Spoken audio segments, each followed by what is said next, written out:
آج ہے 25واں روزہ، صرف روزہ ہی نہیں ہے بلکہ ہو سکتا ہے آج کی رات شب قدر بھی ہو، کیونکہ یہ ہے طاق رات۔ تو آج 25ویں روزے کی عبادات، تسبیحات اور اذکار بھی ذکر کیے جائیں گے، اور خصوصی عبادات جو آپ نے 25ویں شب کو طاق رات کو بجا لانی ہے وہ بھی ذکر کی جائیں گی۔ نماز فجر کو باجماعت ادا کریں مرد حضرات، اور جو عورتیں ہیں، بہنیں ہیں، وہ گھر کے اندر نماز کا اہتمام کرنے کے بعد، فجر پڑھنے کے بعد یا حافظو 111 دفعہ پڑھیں، اور 7 مرتبہ یہ دعا بھی پڑھیں۔ یہ دعا بہت ہی پاورفل ہے، اس کے اندر اسم اعظم موجود ہے۔ دعا کیا ہے سن لیجئے: اللہم انی ادعوک اللہ و ادعوک الرحمن و ادعوک البر الرحیم و ادعوک باسمائک الحسنی کلہا ما علمت منہا وما لم اعلم ان تغفر لی وترحمنی۔ اے اللہ، میں تجھ سے دعا کرتا ہوں، میں تجھ رحمان سے دعا کرتا ہوں، اور میں تجھ محسن اور مہربان سے دعا کرتا ہوں، اور میں تجھ سے تیرے اسماء حسنی سے دعا کرتا ہوں جو مجھے معلوم ہوئے یا مجھے معلوم نہیں ہوئے، یہ کہ تو مجھے بخش دے گا اور مجھ پر رحم فرمائے گا۔ ایک روز آپ علیہ السلام نے سیدہ عائشہ سے فرمایا: کیا تم جانتی ہو کہ اللہ تعالیٰ نے مجھے اپنا وہ نام بتایا ہے کہ جب بھی اس کے ذریعے دعا کی جاتی ہے تو وہ اسے قبول فرماتا ہے؟ تو حضور علیہ السلام نے فرمایا اس دعا کے اندر وہ اسم موجود ہے۔ تو جس نے اپنی دعائیں قبول کروانی ہوں تو اس دعا کو پڑھنے کے بعد اپنی مرادیں بھی، اپنے مسائل بھی اللہ کے بارگاہ میں پیش کرے۔ حضرت معروف قرخی رحمۃ اللہ تعالیٰ علیہ فرماتے ہیں کہ جب یہود حضرت عیسیٰ علیہ السلام کو قتل کرنے کے لیے جمع ہوئے تو اللہ تعالیٰ نے حضرت جبریل کو آسمان سے نازل فرمایا۔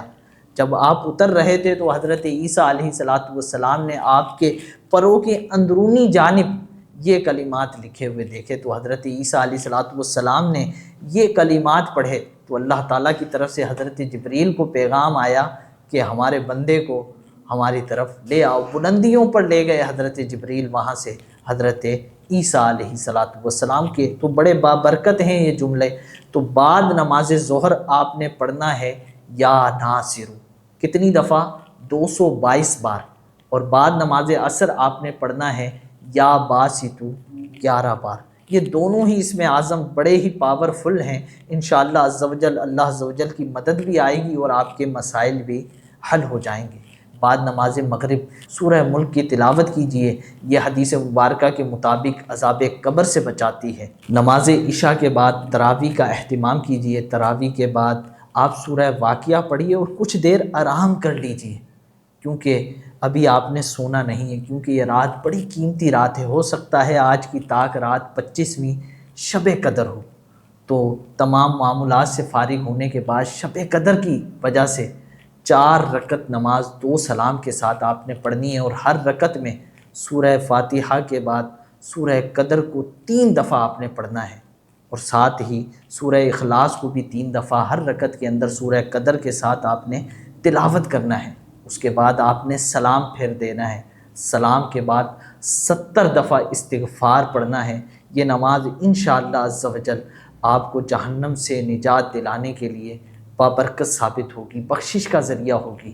اسی طرح 25ویں شب کو ہی آپ نے 2 رکعت نماز اس طریقے پر پڑھنی ہے کہ ہر رکعت میں سورہ فاتحہ کے بعد سورہ قدر کو 3 دفعہ پڑھنا ہے، اور سورہ اخلاص کو 15 دفعہ پڑھنا ہے۔ جی ہاں، آپ اس کو انگلی کے پوروں پر بھی شمار کر سکتے ہیں اور ذہن کے اندر بھی شمار کر سکتے ہیں کہ میری 1 دفعہ سورہ اخلاص ہو گئی ہے، 2 دفعہ ہو گئی ہے۔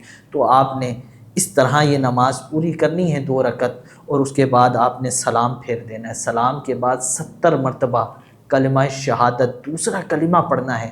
انشاءاللہ عز و جل یہ نوافل عذاب قبر سے بھی نجات دلانے کے لیے بڑی فضیلت رکھتے ہیں، اور انشاءاللہ عز و جل جہنم سے بھی نجات دلانے کا ذریعہ ہوں گے۔ 25ویں شب ہی کو آپ نے قرآن پاک کی 2 سورتوں کا وظیفہ بھی کرنا ہے۔ انشاءاللہ عز و جل اس کی برکت سے آپ کو ڈھیر و ثواب بھی حاصل ہوگا، اور من چاہی مرادیں اور رزق وافر انشاءاللہ پورے سال کے لیے آپ کو حاصل ہو جائے گا۔ صورتیں کون سی ہیں؟ سورہ دخان کو آپ نے پڑھنا ہے 1 مرتبہ، اور 7 دفعہ سورہ فتح کی تلاوت کرنی ہے۔